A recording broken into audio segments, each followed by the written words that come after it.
नमस्ते hello everyone virtual Nepali च्यानलमा यहाँहरूलाई हार्दिक स्वागत छ। नेपाली संस्कृति र नेपालीपन झल्काउने उद्देश्यका साथ फेरि अर्को मौलिक भिडियो लिएर म उपस्थित भइसकेकी छु। आजको एपिसोडमा भने म हजुरहरूलाई सुकको साग बनाएर देखाउने छु। चाहिने सामग्रीहरूमा सुकको साग। यो साग मैले पहिला सुरु केलाएपछि भाँच्न मिल्ने जति भाग भाँचेर पखालेर राखेको हो। आलुलाई भने मैले मसिनो लामो पारेर काटेको छु। गोलभेडा यसलाई मसिनो गरेर काटेको छु। तोरीको तेल, जिरा धनियाको धुलो, जिरा दाना, नुन, बेसार, भर्खरै कोरेको ताजा अदुवा, पिँधेको अदुवा भए पनि हुन्छ, सुकेको रातो खोर्सानी र काश्मिरी रातो खोर्सानीको धुलो। सामग्रीहरूको मात्राको लागि तलको डिस्क्रिप्सन बक्समा हेर्नुहोला। अब बनाउन सुरु गरौँ। प्यान तातिसकेको छ। तेल हल्का तातिसकेको छ। अब यो जिराको दाना, जिरालाई हल्का रातो हुने गरेर पड्काऊ। साथै यो खोर्सानी पनि भाजेर राखिदिन्छु। हेर्नुहोस् त, खोर्सानी पनि तेलमा मजाले पुराऊ। अब चाहिँ यो भइसक्यो। हेर्नुहोस् त, अब बेसार राखेर आलु राखौ, अदुवा पनि राखौ, चलाइदिऊ। 2 मिनट जति यसलाई यतिकै चलाउँदै भुटिरहौ। डढ्ला जस्तो भयो भने आगो थोरै कम गर्न सक्नुहुनेछ। नुन पनि राखौ, चलाइदिऊ। आलु 2 मिनटसम्म यतिकै चलाउँदै भुटिरहौ। लगभग 2 मिनट भइसकेको छ। अब यो जिरा धनियाको धुलो राखेर चलाइदिऊ। 30 सेकेन्ड जति यसलाई चलाएर अब यो सुकको साग पनि राखौ। हेर्नुहोस् त,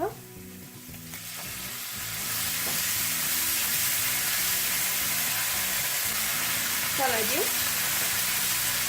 बिस्तारै चलाउँदै जाऊ।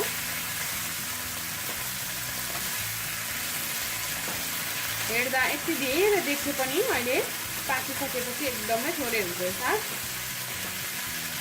सागको निकै मिठो बास्ना आइरहेको छ। अब आगोलाई मिडियम हिटमा राखेर बीचबीचमा चलाउँदै छोपेर 2 मिनटसम्म पकाउने छु।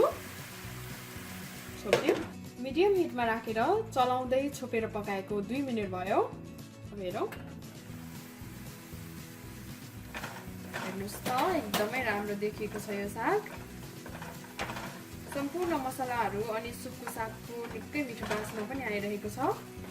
म चाहिँ आज यो साग भुट्ने छु, पानी नराखिकन। हजुरहरूले थोरै पानी राखेर पनि खान सक्नुहुनेछ। अब यो गोलभेडा राखौ।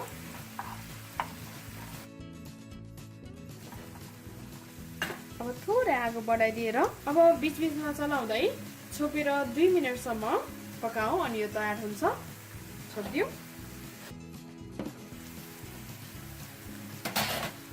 मैले काश्मिरी रातो खुर्सानीको धुलो राख्नु बिर्सेछु। हेर्नुहोस् त, अब अहिले राखे पनि केही हुँदैन।